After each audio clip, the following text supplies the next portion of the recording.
Bismillahirrahmanirrahim. Assalamualaikum warahmatullahi wabarakatuh.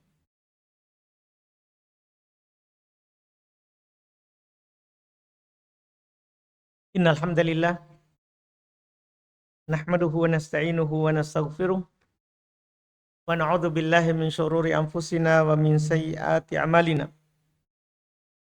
May yahdihillahu fala mudhillalah wa may yudlil fala hadiyalah.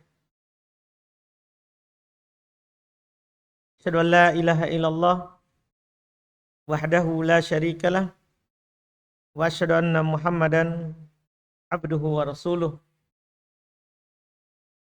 Sallallahu alaihi wa ala alihi wa ashabihi wa man tabi'ahum bi ihsan ila yaumiddin. Amma ba'd. Alhamdulillah, kembali pada hari ini kita melanjutkan kajian kitab Umdatul Ahkam min kalami khairil anam karya Al-Imam Abdul Ghani Al-Maqdisi rahimahullahu ta'ala. Kita di pertemuan hari ini masuk di pembahasan bab salat al-khauf. Salat ketika adanya rasa takut. Iya. Salat dalam keadaan takut. Ini dibahas karena dia punya kaifiat atau cara khusus. Dan takut di sini apakah takut terhadap hilangnya nyawa atau hilangnya harta? Tidak harus hilang nyawa saja. Bisa terkait dengan hilangnya harta. Hilang nyawa maksudnya kita khawatirkan ada yang menyerang nyawa kita. Sementara waktu sholat sudah masuk. Maka kita melakukan sholat khauf. Hilangnya harta maksudnya kita lagi membawa harta. Atau lagi menjaga harta.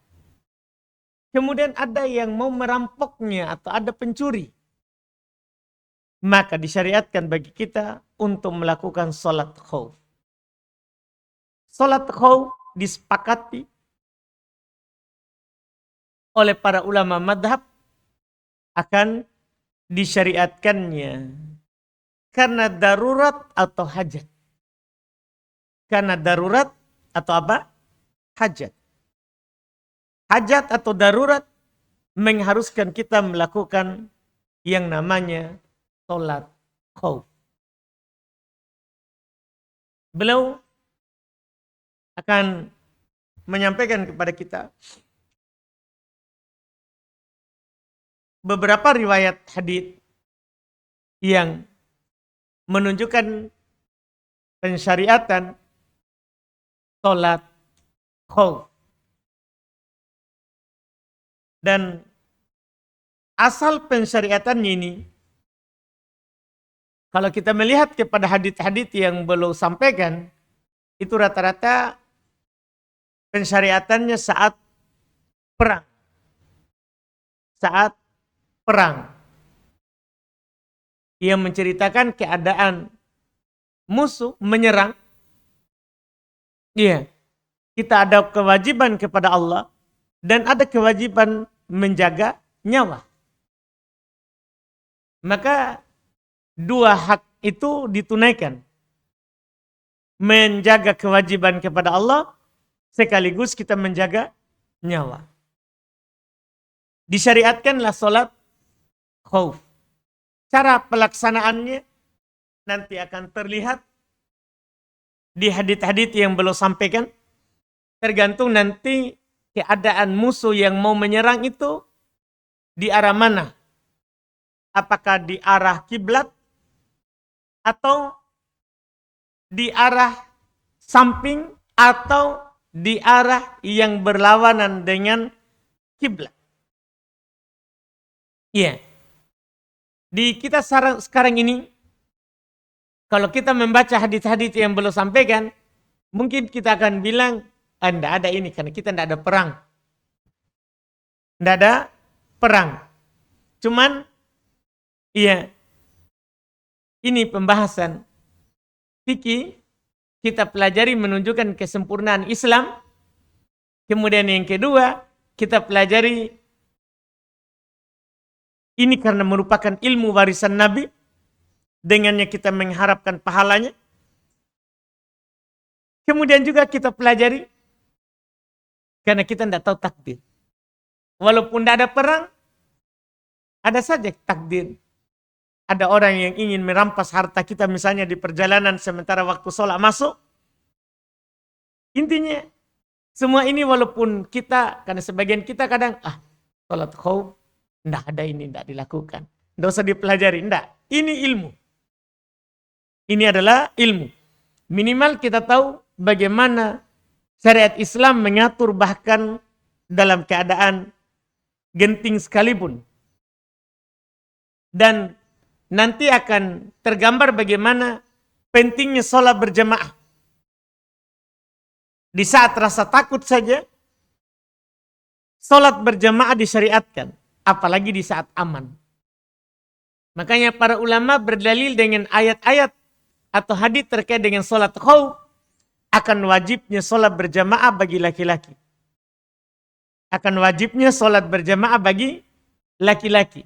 Ini di antara faedah yang bisa kita ambil dalam mempelajari cara dan hukum seputar sholat khauf. Kata beliau di hadis yang pertama,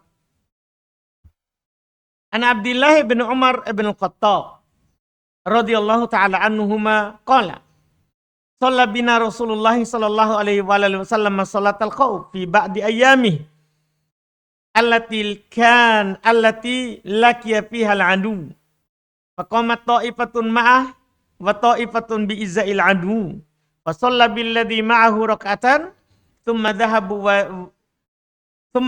wa ja'a al-akharun fa shalla bihim rak'atan wa qadatit ta'ifatani rak'atan. Masya Allah.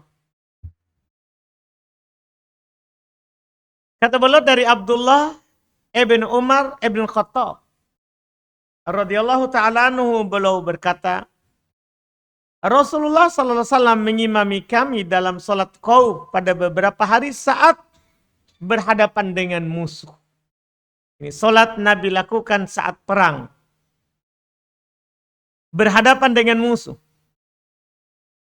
Ini pentingnya menjaga salat. Karena walaupun ada musuh menyerang, tetap kita laksanakan. Tetap kita laksanakan. Iya. Dan ini peringatan bagi kita yang sibuk bekerja. Dulu saja berjihad ini melawan musuh. Karena Allah, karena agama Allah. Bisa menghilangkan nyawanya kalau sholat. Mereka sholat. Tentunya ini teguran keras bagi kita. Yang pekerja murni dunia. Terus kita, kan kalau akhirat kan bisa saja dimaafkan. Karena berjihad untuk menjaga nyawa juga. Terus juga menjaga agama Islam. Tapi kita kadang kerja dunia, kita akhirkan sholat. Tidak ada perang. Tidak ada nyawa yang hilang. Kita menunda sholat, mengakhirkan sholat. Tentunya ini adalah pelajaran penting bagi kita bahwa seharusnya itu tidak dilakukan.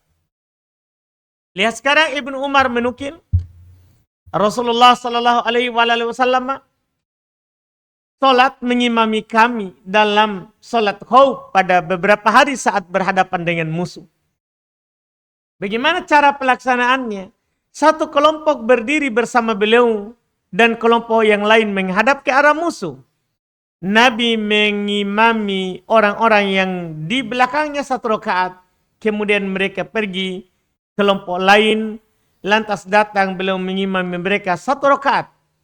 Kedua kelompok tersebut kemudian menyelesaikan masing-masing satu rakaat yang masih kurang. Iya. Ini hadis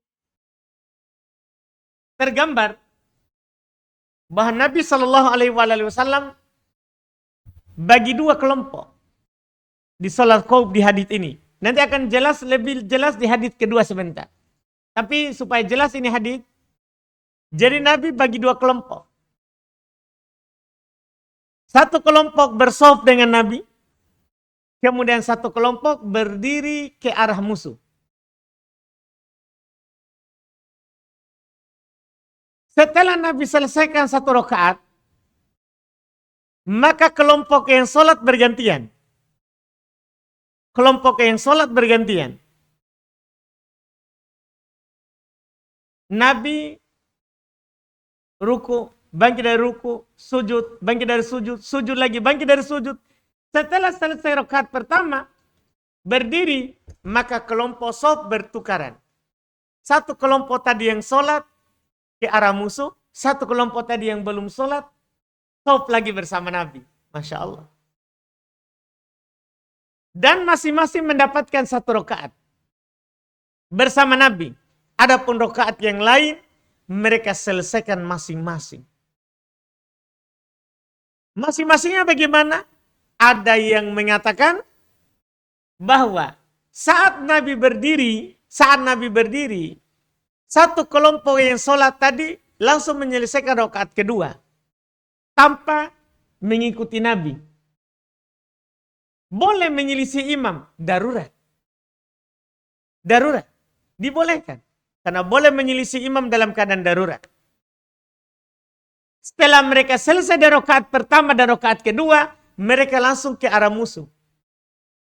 Setelah itu, bergantianlah shaf yang menjaga musuh tadi ke arah musuh. Masuk ke shaf, sholat bersama Nabi, Nabi rakaat kedua, mereka rakaat pertama. Seperti masbuk.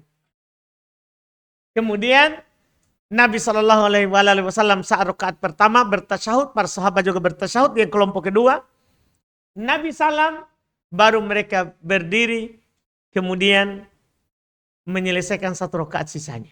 Seperti masbuk. Ini caranya.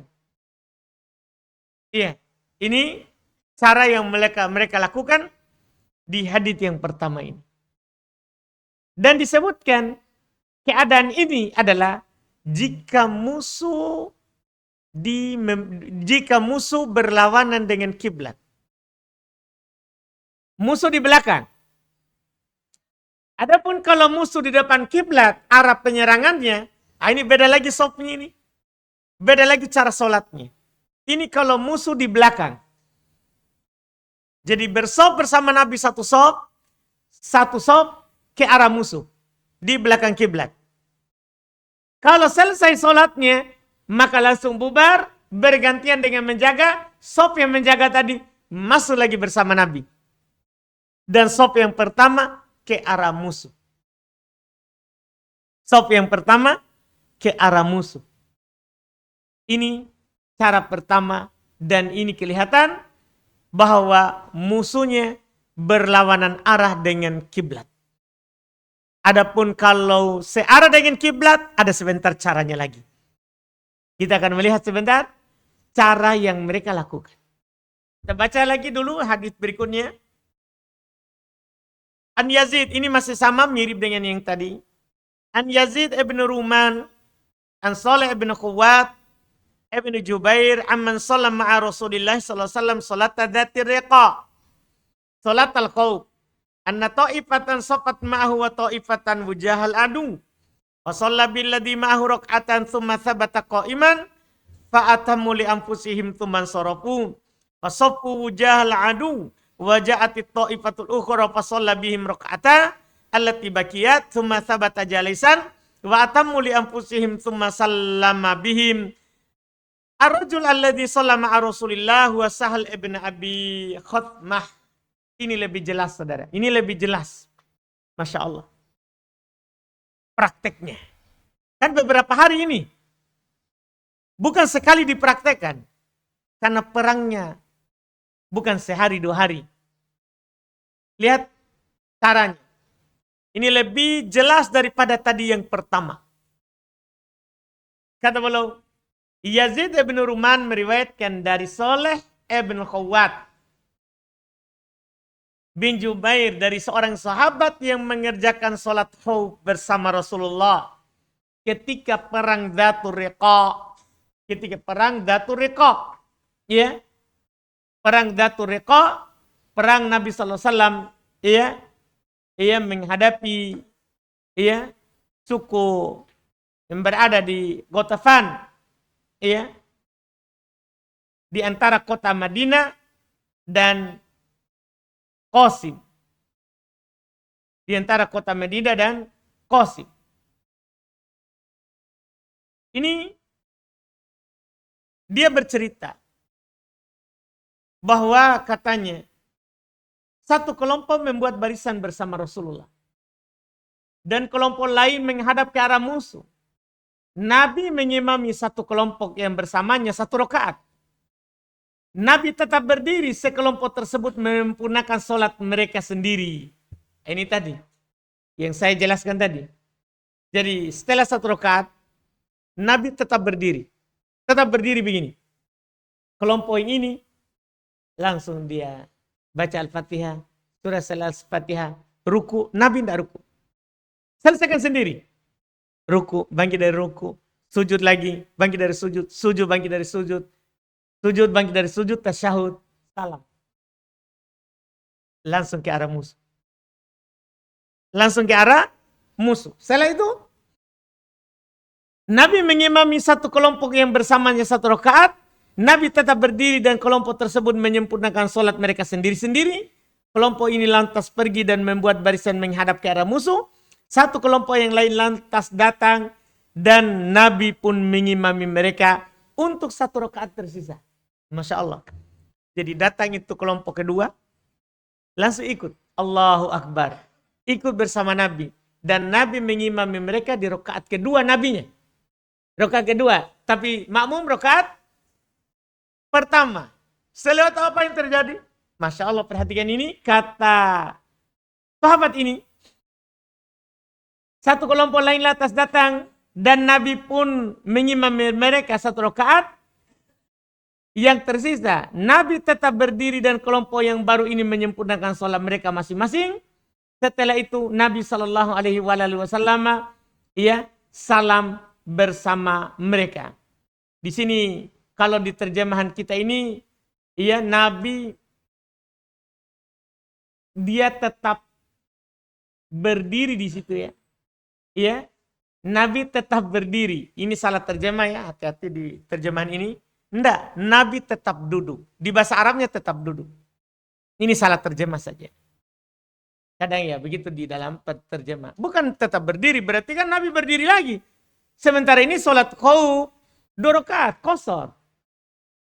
Jamak qasar. Jadi gini, yang benar terjemahannya adalah Nabi tetap duduk. Jadi begini, Nabi kan berdiri sama mereka 1 rakaat, ruku. Allahu Akbar. Mereka ruku. Sami Allahu liman hamidah, mereka bangkit. Kemudian Nabi sujud. Allahu Akbar, sujud 1 kali. Allahu Akbar, bangkit. Sujud kedua, Allahu Akbar. Kemudian bangkit dari sujud kedua, Allahu Akbar. Nabi tetap duduk, bukan tetap berdiri. Ini masalah di terjemahan. Di Arabnya sudah benar. Iya, di Arabnya kan kalau kita baca, lihat di Arabnya, summa sabata jalisa. Kemudian Nabi SAW tetap duduk. Di Arabnya, cuma di terjemahannya saja. Di situ kemudian Nabi tetap berdiri.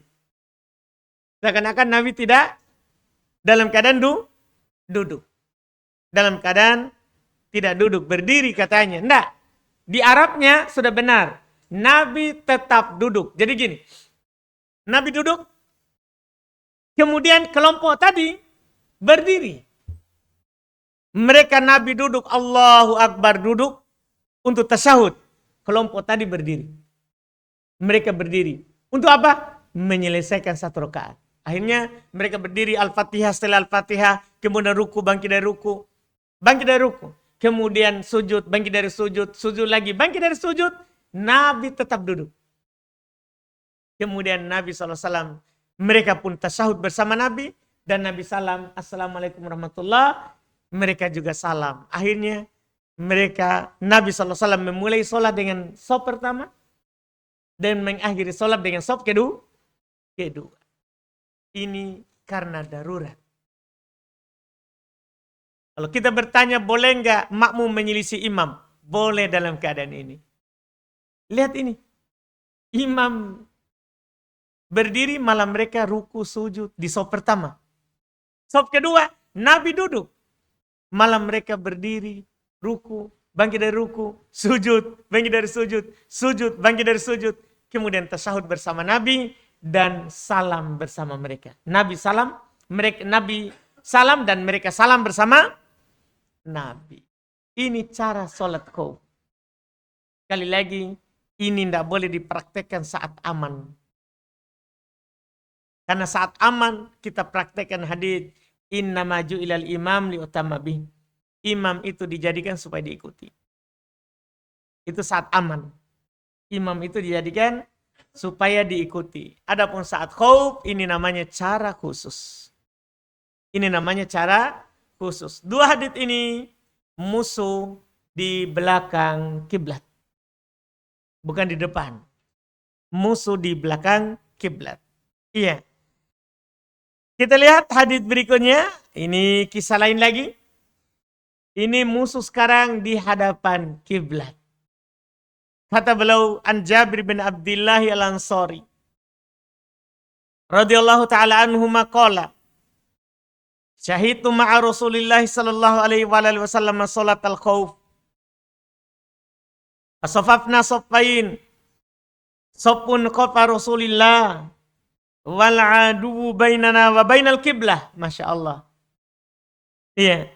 Takabbaran Nabi sallallahu alaihi wasallam wa kabbarna jami'an. Thumma raka'a wa raka'na jami'an. Thumma rafa'a ra'sahu minar ruku' wa rafa'na jami'an. Perhatikan. Thumma hadara bis sujudi wa safful ladzi yalihi. Wa qama safful muakhkhir fi nahwil adu. Falamma qada Nabi sujud wa qama safful ladzi yalihi. Al hadar saff in hadara saff al muakhkhar bis sujudi wa qama thumma taqaddama saff al muakhkhar wa ta'akhkhara safful muqaddam. Ini Masya Allah. Ini paling repot ini ya. Bahkan lebih repot daripada tadi itu yang pertama. Iya. Wa qamu thumma taqaddama saff al muakhkhar wa ta'akhkhara safful muqaddam. Thumma raka'a Nabi wa raka'na jami'an thumma rafa'a ra'sahu min ar-ruku' wa rafa'na jami'an thumma hadara bis sujudi wa saff alladhi yalihi alladhi kana muakhiran fi raq'atil ula wa qama safful muakhir nahnu nuhuril adu fi nuhuril adu. Falamma qada Nabi sallallahu alaihi wasallam sujuda wa safful ladzi yalihi in hadara safful muakhir bis sujudi fasajadu thumma sallama Nabi wa sallamna jami'an. Masya Allah. Qala Jabir kama yasna'u harusukum haula'i bi umaraihim. Dzakarahu Muslim bitamamihi wa dzakarahu al-Bukhari tarafan minhu wa annahu salatal khauf ma'an nabi fil ghazwati sabi'ah. Ghazwati dzatir riqa. Insyaallah. Kata beliau dari Jabir bin Abdullah Al-Ansari radhiyallahu taala anhu. Beliau bercerita, saya ikut sholat khauf bersama Rasulullah. Saya ikut sholat khauf bersama Rasulullah sallallahu alaihi wasallam. Kami membentuk dua saf di belakang Rasulullah. Sementara itu musuh berada di antara kami dan kiblat. Jadi musuh di depan kiblat. Maka mereka bilang, kami saf di belakang Nabi dua saf. Berarti tetap dua saf ya. Kami bersaf di belakang Nabi dua saf. Iya, langsung. Kalau tadi yang pertama kan satu saf saja. Satu safnya ke arah musuh. Ini keadaan berbeda. Tadi musuh di belakang kiblat. Sekarang musuh di depan kiblat. Sehingga tidak perlu ada satu saf yang menjaga. Karena saat berdiri semua melihat ke arah musuh. Perjuangan orang dulu ya. Insyaallah. Iya. Makanya kita kenapa harus selalu mendoakan radhiyallahu anhum kepada sahabat? Jasanya. Jasa mereka. Iya. Karena Islam, mereka banyak yang dia korbankan dan dia pertaruhkan. Iya. Jadi mereka bersaf. Diceritakan langsung oleh Jabir, peserta perang. Peserta perang. Kami pun, kata Jabir, Nabi lantas bertakbir dan kami pun bertakbir semua. Takbiratul ihram. Allahu Akbar. Iya. Dan ini sholat duhur. Sholat duhur ini dilakukan. Karena Nabi biasanya kalau mau menyerang musuh, selalu setelah sholat duhur. Kalau mau menyerang, kecuali musuh yang menyerang, tentunya tidak bisa dihindari. Cuma kalau Nabi mau mulai menyerang, mulai perang, itu kebiasaan beliau setelah sholat duhur. Jadi Nabi bertakbir. Kata Jabir, kami pun seluruhnya bertakbir. Lalu Nabi ruku. Ini langsung ringkas ya. Nabi ruku. Kami pun semua ruku. Jadi dua saf semua ruku. Iya. Beliau kemudian mengangkat kepala dari ruku. Kami pun mengangkat semua kepala dari ruku.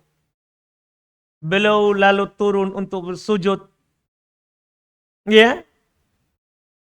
Turun untuk sujud. Bersama-sama dengan saf yang persis di belakangnya. Saf pertama.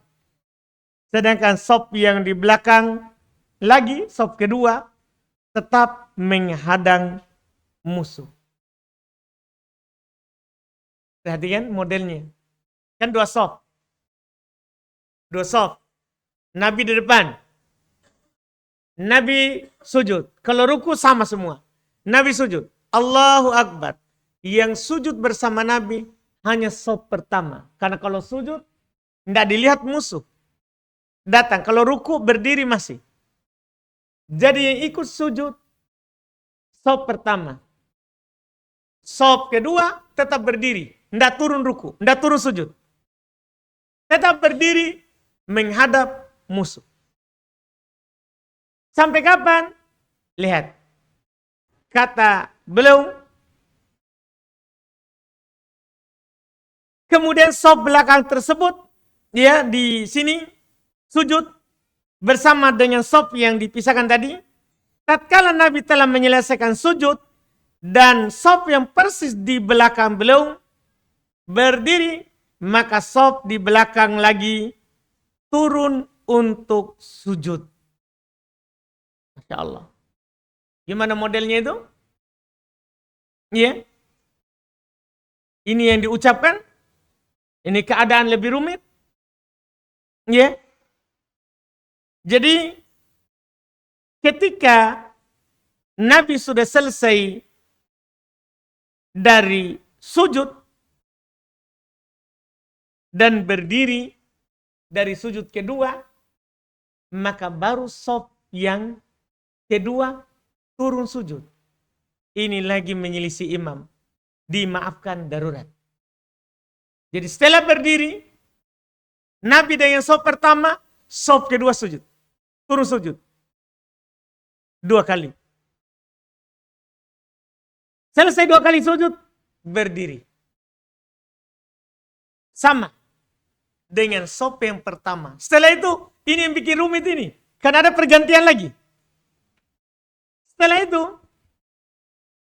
tadi, ya, itu saf yang di depan.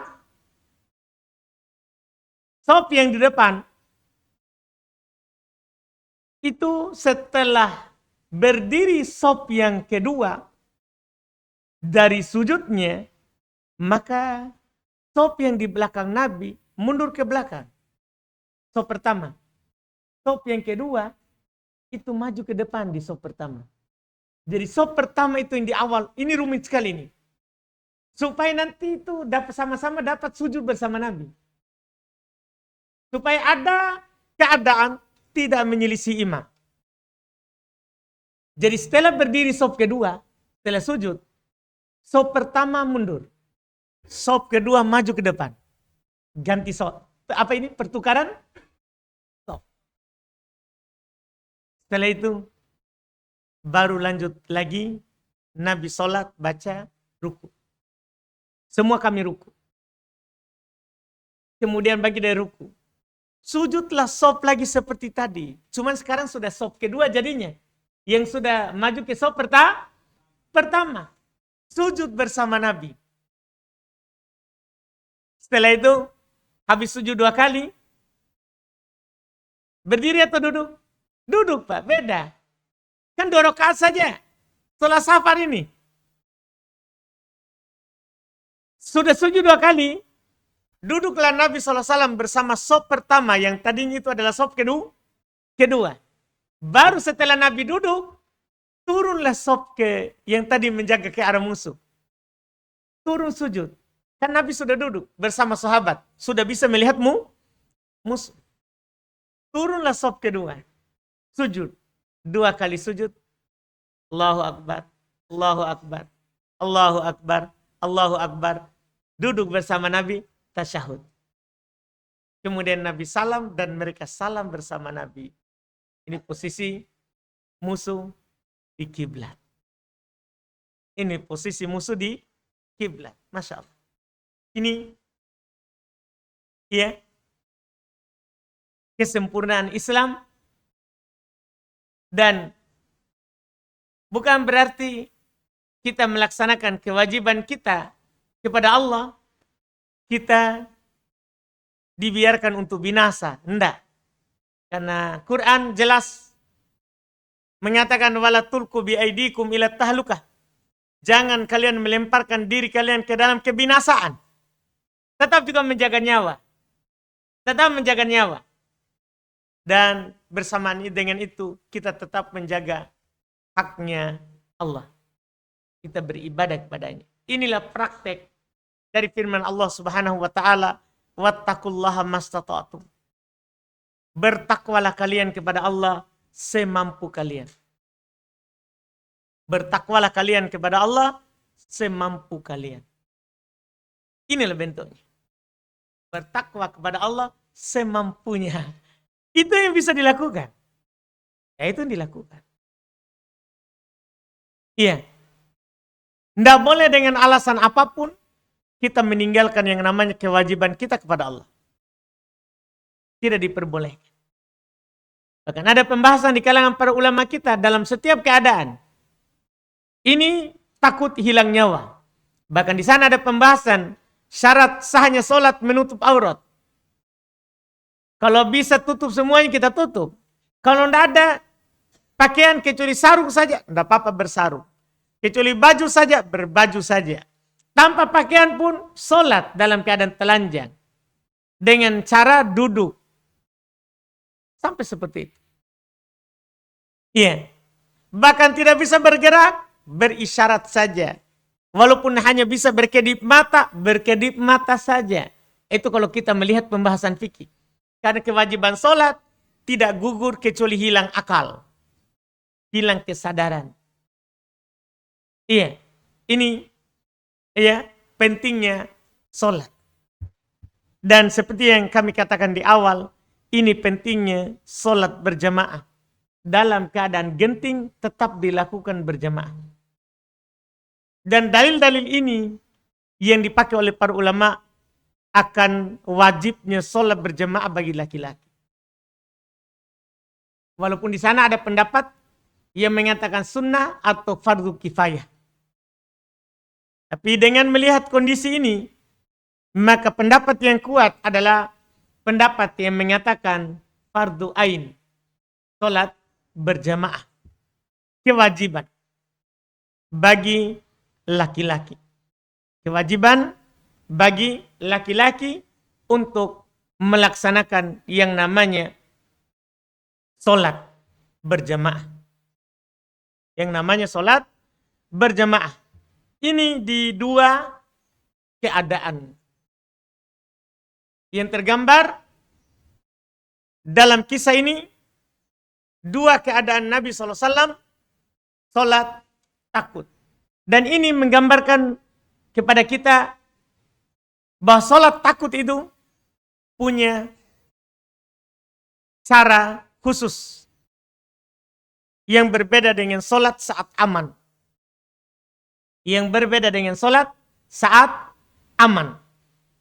Iya. Dan dari sini, iya, bisa menjadi pelajaran untuk kita semua sebagai muslim, bahwa bagaimana Islam ini menjaga semua hak, menjaga hak Allah dan menjaga hak kita sebagai manusia. Iya, menjaga hak Allah, lihat bagaimana mereka sholat sesuai keadaan. Dan menjaga hak manusia, bagaimana mereka untuk menjaga nyawanya bergantian.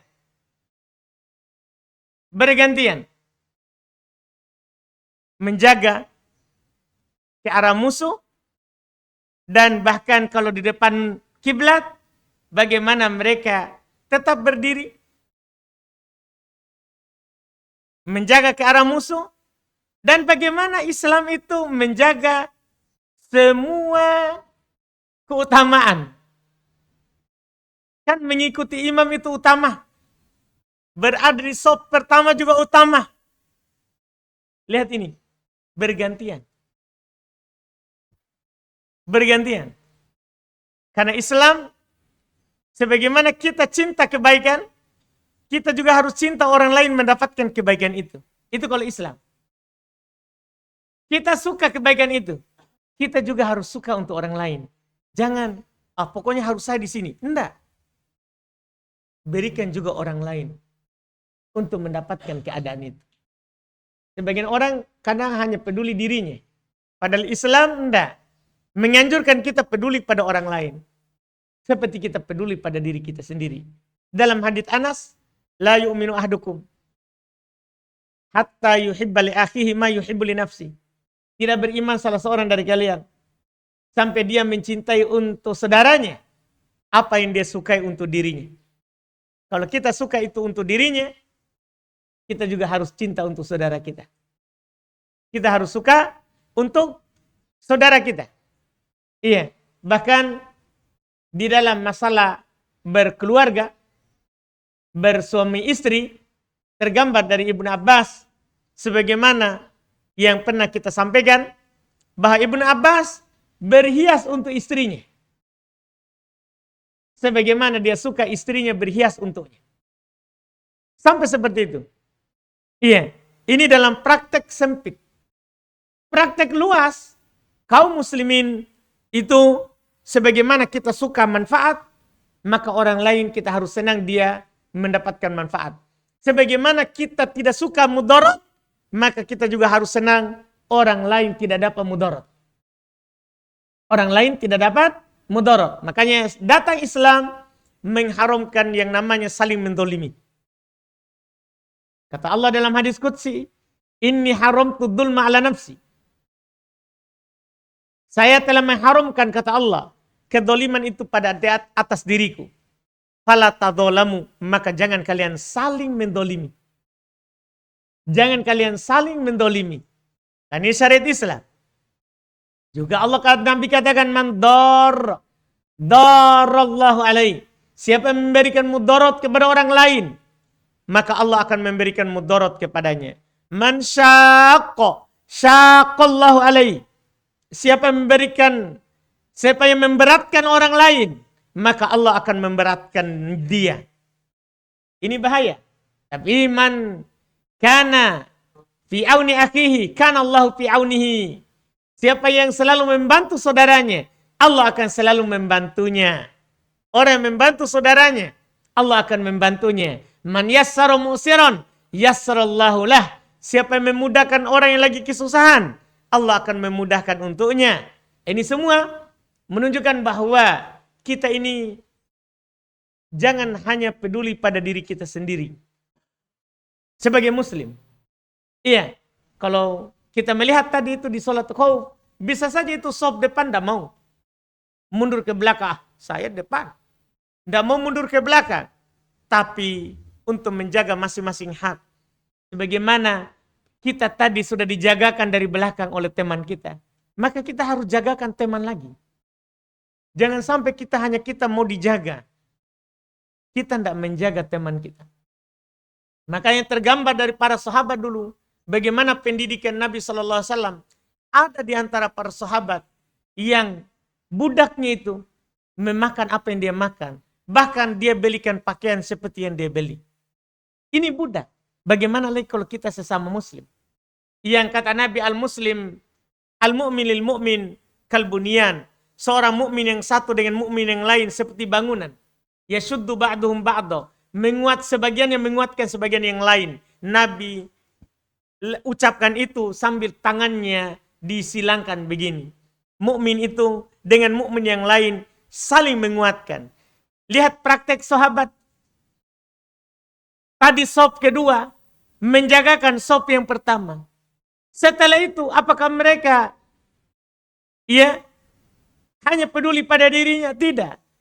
Lihat ketika musuh di belakang kiblat. Apa yang terjadi? Dia selesaikan cepat sholatnya. Kemudian pergi menjaga musuh. Baru saf yang itu sholat. Mereka jaga. Lihat tadi di depan kiblat. Saf depan sujud, mereka tetap berdiri. Memandang ke arah musuh. Setelah selesai sujud, berdiri, baru mereka sujud. Masya Allah, itu sahabat. Yu'thiruna ala anfusihim. Mereka lebih mengutamakan saudaranya daripada dirinya. Iya, lebih mengutamakan saudaranya daripada dirinya. Bayangkan. Ini sahabat. Yuhibbuna man hajara ilaihim. Mereka mencintai orang yang berhijrah kepada mereka. Iya, mereka mencintai orang yang berhijrah kepada mereka. Ini gambaran sahabat radhiyallahu taala anhum. Maka kita ini seperti yang dikatakan oleh para ulama, tidak akan baik kita ini kecuali kita berpegang seperti yang dipegang oleh generasi terbaik dulu. Nabi dan para sahabat. Nabi dan para sahabat. Ini kelihatan sekali dari mereka. Iya, dari mereka. Bagaimana sikap kepedulian mereka terhadap sahabat yang lain. Terhadap sahabat yang lain. Dan ini satu contoh saja ini. Ini satu contoh praktek saat sholat khauf ini. Bagaimana mereka tidak mempedulikan nyawanya sendiri. Kan bisa saja tuh. Belah, yang penting saya terjaga nyawaku. Dijaga oleh si fulan. Kalau mereka biar enggak. Dia dijaga, setelah itu dia gantian. Untuk menjaga temannya. Inilah Islam. Inilah dikatakan Islam. Karena Islam kita suka kemudahan, maka kita juga harus memberikan kemudahan untuk orang lain. Kita tidak suka kesusahan, maka kita tidak boleh mempersusah orang lain. Iya. Tidak boleh mempersusah orang lain. Makanya banyak sekali amalan-amalan dalam Islam itu dibangun di atas kepentingan bersama. Islam dibangun di atas kepentingan bersama. Iya, bukan kepentingan masing-masing dari kita. Selesai. Ini salat al-khauf. Gimana Nabi Shallallahu Alaihi Wasallam menggambarkan, digambarkan oleh para sahabat, dan bagaimana belum mempraktekkan salat khauf itu sendiri. Ini sudah selesai. Berikutnya itu Kitabul Janaiz. Kalau ini kita akhirkan saja nanti. Kitab tentang jenazah, Babul Janaiz ini, dan ini bab terakhir dalam Kitabus Shalah. Bab Al-Janaiz, bab tentang jenazah, yaitu mensolatinya sebelumnya memandikan dan mengkafaninya, setelah itu menguburkannya.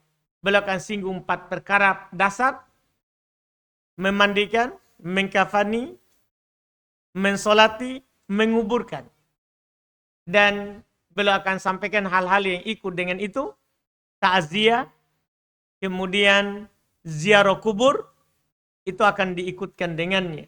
Ini kita tadinya saya mau langsung ambil karena waktu masih pendek, masih ada. Cuman di pertemuan bulan depan kan tidak ada. Otomatis setelah Ramadan lagi baru ada. Jadi lebih baik kita satukan saja setelah Ramadan. Iya, karena bulan depan kita tidak ada hari Ahadnya. Bulan 2. Tidak ada hari Ahad siangnya. Sehingga kalau kita hanya ambil kali ini jenazah langsung, akan terputus lama dengan Ramadan. Jadi lebih baik kita insya Allah akhirkan saja setelah Ramadan kajian tentang jenazah. Kajian tentang jenazah, yaitu bab terakhir di dalam solat, di dalam kitab as-solah. Kita cukupkan dulu, sisanya kita pakai untuk tanya jawab.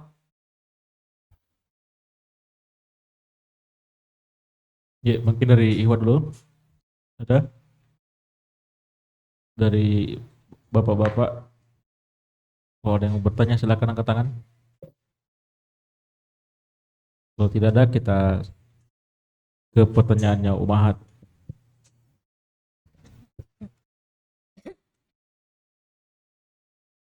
Bismillah, Afwan Ustadz, saya baru hijrah dan masih duduk di beberapa kajian yang ada di kota Palu ini. Yang ingin saya tanyakan, apakah boleh seperti itu atau mencukupkan kajian di satu tempat saja? Syukron.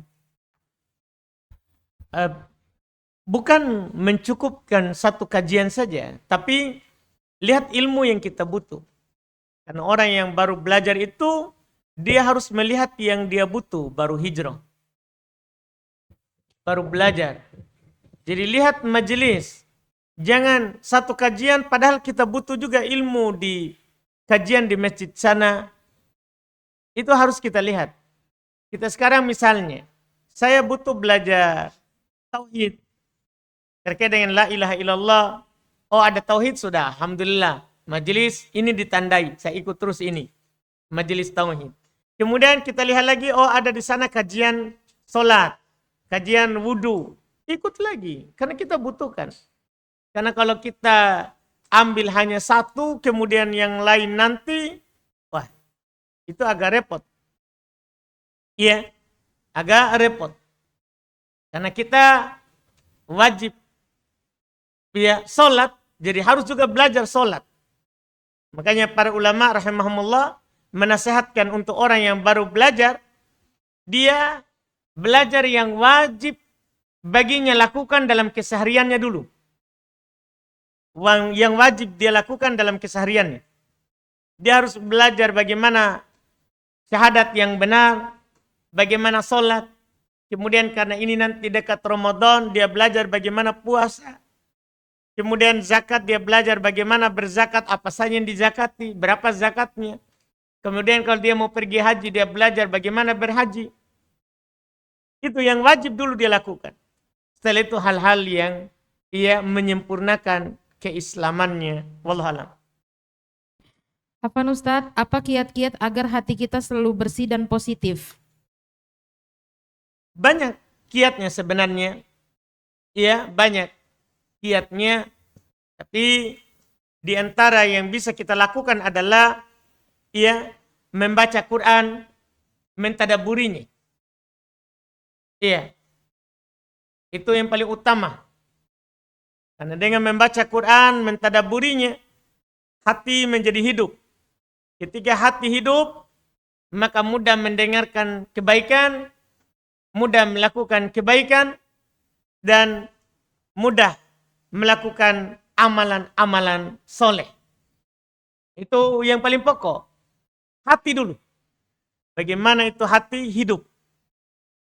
Setelah itu, kita melakukan sebab-sebab yang mendatangkan keistiqomahan dan keteguhan hati. Misalnya kita berdoa kepada Allah untuk menjaga hatinya. Misalnya kita selalu ikhlas dalam beramal, karena keikhlasan juga itu menjaga hati seorang dari godaan setan. Karena setan tidak mampu menggoda yang ikhlas. Setan itu mampu menggoda yang ria, yang beramal untuk didengar, yang beramal untuk dilihat. Adapun yang ikhlas, tidak ada kuasanya setan. Tidak ada kuasanya setan. Jadi kita berusaha ikhlas dalam setiap amalan.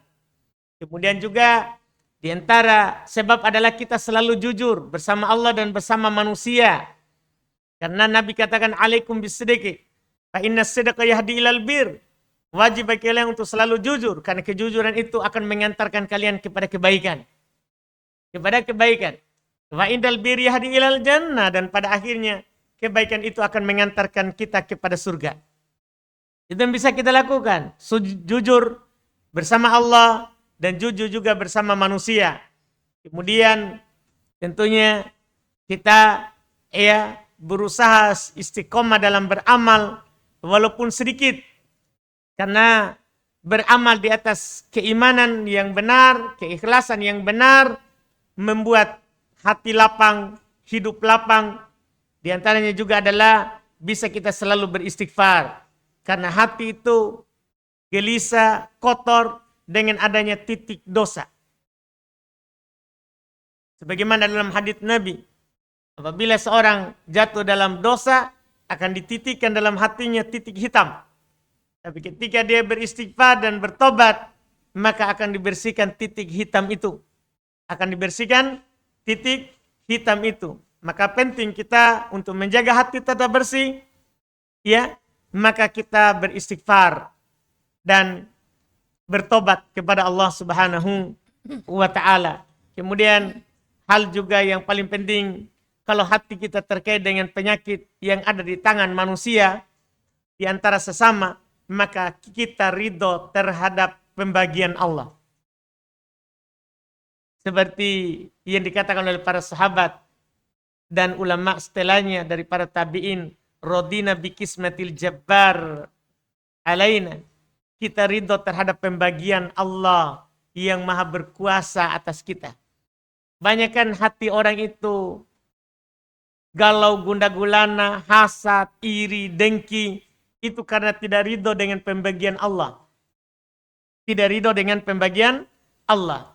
Kita tentunya terkait dengan manusia, kita pandang ke bawah. Jangan pandang ke atas.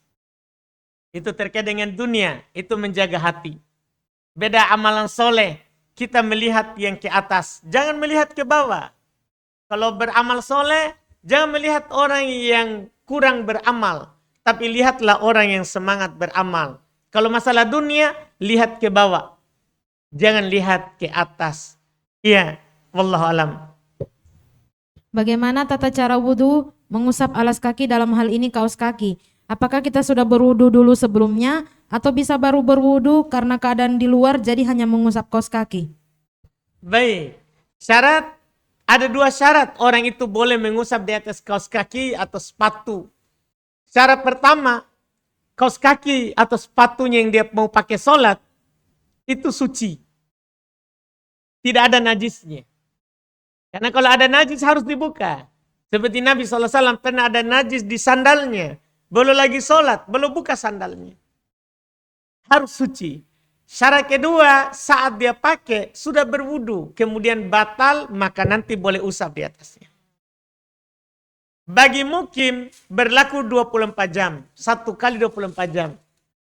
Bagi mukim. Bagi musafir boleh dia usap 3 hari 3 malam. 3 kali 24 jam. Boleh. Kecuali dia junub tentunya harus buka. Masa mandi pakai kaos kaki? Kan susah itu. Ya dia harus buka kalau junub. Jadi itu 2 syarat. 2 syarat. Misalnya tadi pagi, akhwat datang ke sini. Sudah wudhu di rumah kemudian pakai kaos kaki. Saat di pengajian di sini batal wudhunya. Maka sebentar kalau dia mau wudhu, boleh dia usap di atas kaos kakinya. Boleh dia usap di atas kaos kakinya. Dan itu berlaku sholat duhur sebentar, sholat asar, maghrib, isya, subuh. Pokoknya 1 kali 24 jam. Boleh dia tidak buka kaos kakinya. Dan dia usap di atasnya. Dengan 2 syarat tadi. Wallahualam. Apakah maksud dari menjaga wudhu? Apakah menjaga wudhu dengan tetap berwudhu terus atau menjaga wudhu dari hadas kecil atau besar? Mencakup 2 itu. Menjaga wudhu bisa mencakup yaitu tidak berhadas. Bisa kedua, menjaga wudhu maksudnya setiap berhadas dia wudhu. Itu masuk dalam menjaga wudhu. Setiap dia berhadas, dia wudhu lagi. Dua-duanya masuk kemungkinan dalam makna hadis. Wallahualam. Afwan Ustadz mau tanya soal hukum BPJS berbayar dan yang non berbayar. Katanya aturannya ada yang zolim dan goror. Ada Ustadz mengatakan dari sisi zolimnya itu setiap bulannya harus dibayar walaupun kita tidak sakit. Dan dari sisi gorornya kadang ada penyakit yang tidak bisa ditanggung BPJS sehingga mau tidak mau kita harus kasih keluar uang lagi buat biaya tambahannya. Baik. Kalau yang gratis tidak ada masalah ya. Kita tidak bicarakan.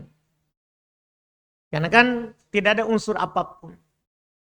Yang kartu BPJS yang gratis. Sekarang apa namanya? KIS. Iya. Yang dibicarakan adalah masalah yang berbayar saja. Itu yang dibicarakan. Cuman masalah ini sebenarnya kita kalau kita sendiri dari awal ya sebagai ahli sunnah kita kalaupun kita yakin itu adalah dolim, sebenarnya saya pernah juga dengar kajian dari Ustadz Dul, sebenarnya masalah BPJS ini masalah kita, Ji. Rata-rata memang ada masalah kita di situ. Maksudnya gimana itu? Kan begini, sebagai ahli sunnah, kalau pemerintah mewajibkan BPJS berbayar, kita urus. Kan pemerintah walaupun dia mengambil harta kita tidak masalah. Tidak ada masalah kita bayar setiap bulan 150, 50, 100. Tidak ada masalah. Iya kan? Tidak ada masalah ini. Yang masalah adalah masalahnya di kita. Kita kadang kan di rumah sakit mewajibkan BPJS atau tidak. Rumah sakit kan 2 pilihan. Mau KPSN umum atau BPJS. Kita sudah tahu penyakitnya tidak sesuai dengan uang yang kita sudah kumpulkan. Kita pergi BPJS. Muncullah pertanyaan tak. Wah, riba ini yang kupakai. Karena penyakitku 10 juta, sementara saya baru 5 juta. Itu masalah tak itu. Padahal dari awal kalau kita bilang, pasien umum, orang langsung layani. Kan tidak ada darurat kita pakai. Taat pemerintah, kita taat. Kita taat pemerintah. Iya. Kan begitu. Masalah muncul pertanyaan tak adalah, kita mau tahu yang pakai. Disitulah muncul pertanyaan tak. Muncul pertanyaan tak. Kan begitu tuh? Iya enggak? Gimana Bu Lulu? Itu kan begitu Pak. Sekarang dulu kita sakit enggak? Ada syahwat tak ini? Motong pakai itu uang. Padahal kan di sana boleh jadi pasien umum. Tunai. Tidak ada masalah. Itu saja yang dilakukan. Kalau pemerintah ambil uang setiap bulan, tidak ada masalah. Dengar dan taat. Dengar dan taat. Kan begitu. Iya. Dan alhamdulillah juga memang, pemerintah juga kalau kita tidak mampu, tetap dia akan bantukan kasih BPJS yang tidak mampu. Kan begitu. Cuman kita kadang ini, kayak mami kalau tidak ada BPJS, dipakai di rumah sakit kita mati gitu. Nah dari dulu tidak ada itu. Kita tidak mati-mati. Jadi yang masalah adalah di kita ini. Di kita. Kalau masalah aturan pemerintah mewajibkan BPJS, kita lakukan. Kita daftar. Kita bayar. Tidak masalah kan? Dan anggaplah iuran yang kita masukkan adalah untuk membantu sesama. Itu dengan uang yang kita masukkan, ada orang lagi bisa diobat. Anggap saja begitu. Pemerintah mengambil. Ini masalah gotong royong, mengobati orang. Iya, tanpa kita membicarakan goror atau apa. Walaupun masalah ini adalah aturan pemerintah, kalau kita tahu itu salah ya, kita nasihati pemerintah, pergi ke sana. Nasihati pemerintah. Wallahualam. Afwan Ustadz, ada Ahad mengajak saya untuk menjadi madunya. Bagaimana kira-kira, apakah saya terima atau pikirkan lagi? Masya Allah. Iya. Wah. Wah, istrinya siapa itu Abu Hanif? Ngeri. Bagus itu Abu Sarah ya? Baik. Iya. Iya. Pernah ditanyakan di Syekh Shalal Fauzan. Saya dengar itu pertanyaan. Ada. Syekh, ada seorang istri mau mencarikan untuk suaminya istri. Dia uruskan semuanya. Syekh bertanya balik, apa?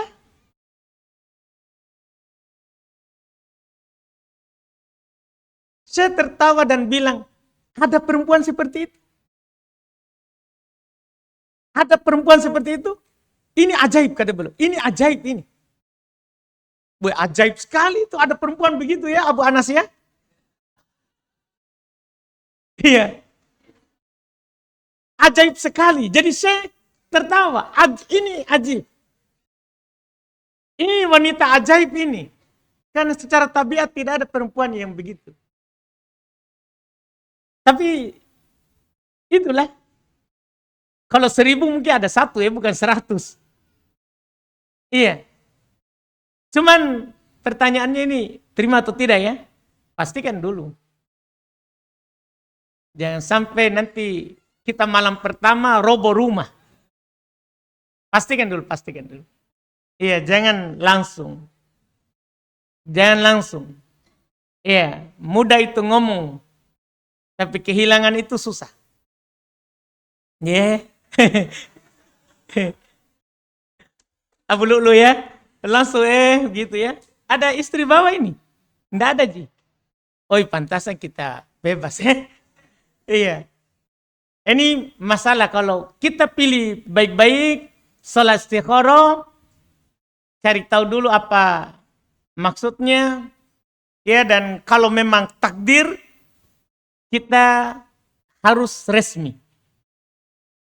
Pergi ke pengadilan, mumpung istrinya mau begitu, terus tanya juga apakah orang tuanya mau, karena di pengadilan, walaupun istri mau tapi orang tuanya tidak mau, tidak bisa juga keluar surat. Kalau memang ada begitu, tapi ini, Masya Allah, ini perempuan harus dicari ini. Masya Allah. Alhamdulillah, kita syukuri saja. Iya. Tapi seperti yang dikatakan oleh Syekh, mana ini perempuan ini?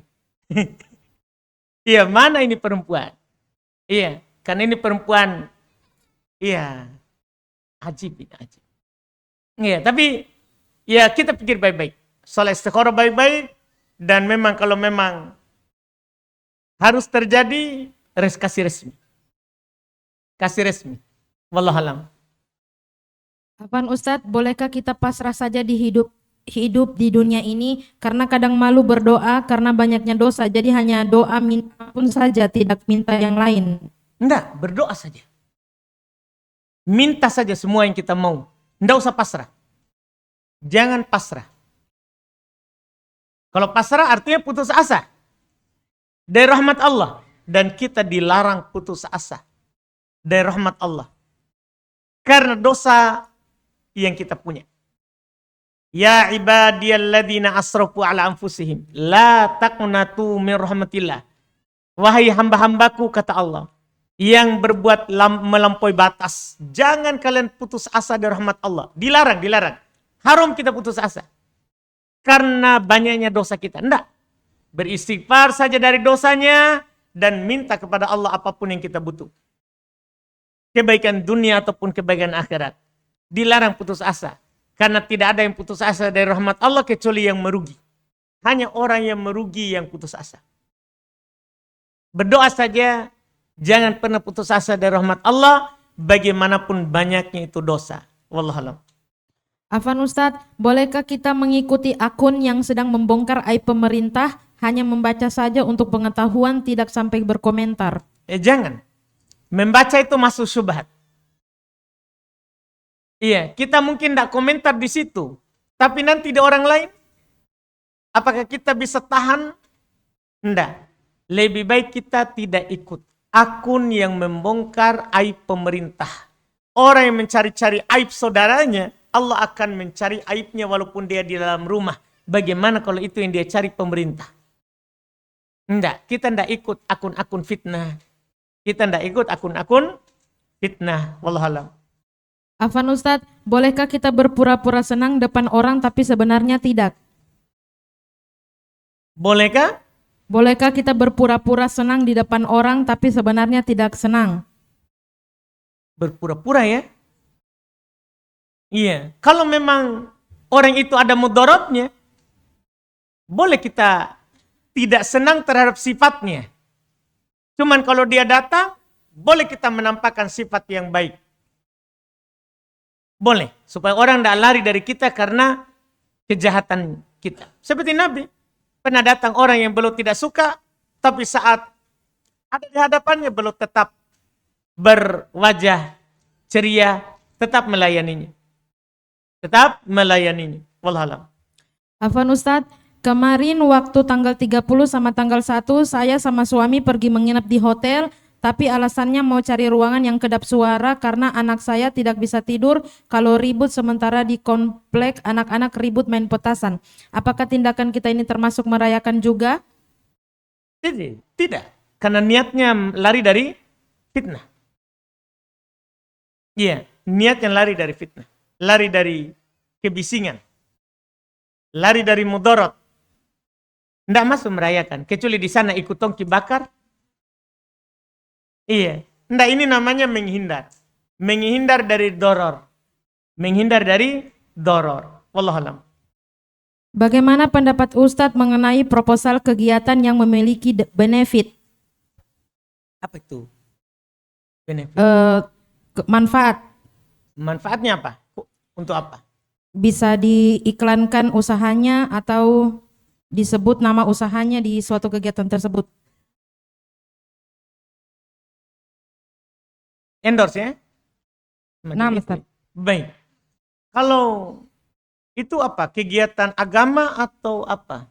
Kegiatan agama. Kalau agama untuk iklan dunia jangan. Tidak boleh. Tidak boleh. Kalau dunia untuk iklan agama, boleh. Jangan memanfaatkan agama untuk iklan dunia. Jangan. Tidak boleh begitu. Kita bisa masuk dalam menjual nama agama untuk mendapatkan keuntungan pribadi. Kecuali yang kita mau iklankan juga misalnya wakaf produktif. Tidak apa-apa, ada acara keagamaan. Yang kita mau iklan di situ adalah wakaf produktifnya kita. Ini untuk lembaga, misalnya untuk penggunaannya di santri, penggunaannya di masalah pembangunan misalnya, dibolehkan. Tapi kalau untuk keuntungan pribadi, jangan. Dihindari hal-hal yang seperti itu. Kita gunakan agama untuk dunia. Dihindari. Karena dia masuk dalam mudahanah. Masuk dalam menghinakan agama. Wallahualam. Afwan Ustadz, apakah boleh membuka jilbab ketika berolahraga sesama wanita hanya memakai baju kaos ketat dengan celana ketat? Adakah batasan aurat sesama wanita? Baik, boleh Ji. Biar kita buka baju tak. Yang penting sesama perempuan. Auratnya perempuan dengan perempuan adalah sama dengan auratnya laki-laki dengan laki-laki. auratnya perempuan dengan perempuan sama dengan auratnya laki-laki dengan laki-laki. Kita paham mungkin auratnya laki-laki dengan laki-laki? Apa itu auratnya laki-laki dengan laki-laki? Dari pusar sampai ke lutut. Perempuan juga begitu auratnya sesama perempuan. Cuma kan tidak enak toh yang dia buka baju toh. Itu kan masalah tidak enak. Tapi kalau kita berbicara aurat. Kita berbicara aurat ini. Jadi tidak ada masalah dia tidak pakai jilbab. Iya. Ada pendapat di sana. Kalau ada non-muslimah. Ada pendapat. Kalau ada non-muslimah. Tidak boleh dia buka jilbabnya. Tapi Syekh bin Baz bilang pendapat doib. Yang benar biar di non-muslimah. Rambutnya bukan auratnya. Lehernya bukan auratnya. Tidak masalah. Iya, karena sesama perempuan. Sesama perempuan auratnya adalah sama dengan laki-laki sesama laki-laki. Yang tidak boleh itu kalau ada laki-laki lain. Iya, ada laki-laki lain saja yang bukan mahram.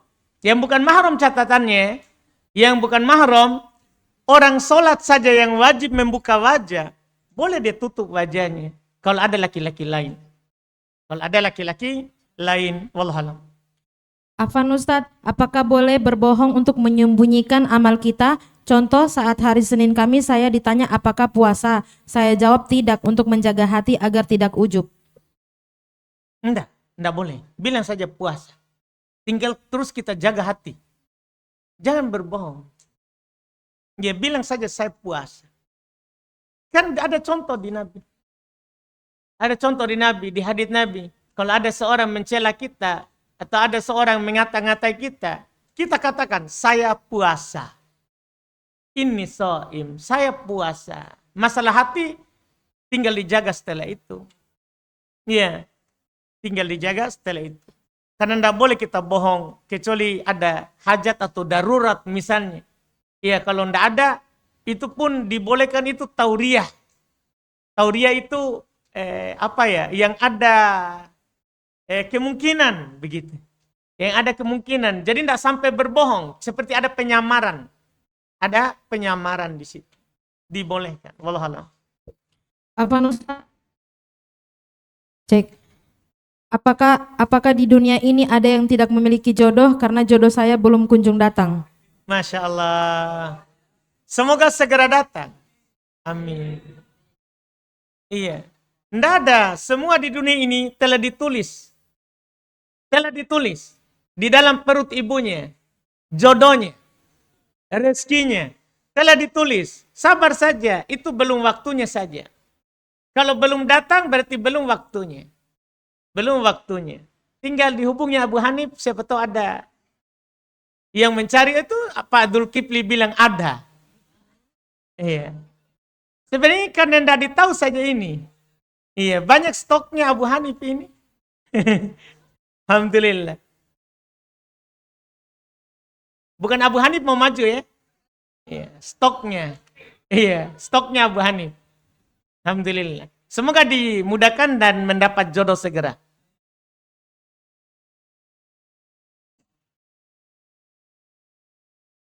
Masih ada? Halas. Nah, baik. Ini ada kertas dua ya, dua kertas. Ada hadis Nabi mengatakan habat sauda adalah obat segala penyakit kecuali kematian. Menjadi pertanyaan apakah termasuk juga penyakit hati? Enggak. Ini penyakit badan. Penyakit badan. Kalau penyakit hati bukan habat sauda obatnya. Quran. Iya. Itu hasad dengki itu obatnya Quran, ridho terhadap takdir. Biar kita minum habat sauda tetap. Ya, ini penyakit dohir. Penyakit yang ada di badan. Apakah mengoleksi kartun yang bernyawa itu boleh? Kartun bernyawa? Ada. Oh, gambar-gambar kelinci begitu? Kita siapa? Anak kecil? Kalau anak kecil dimaafkan.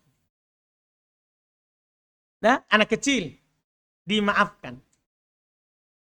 Anak yang belum balik. Kalau orang besar, jangan. Karena sudah kena hukum taklif. hukum syariat. Sudah kena hukum syariat. Jadi kalau masih kecil, dimaafkan. Terus yang dimaksud gambar bernyawa memang ada yang hidup seperti itu.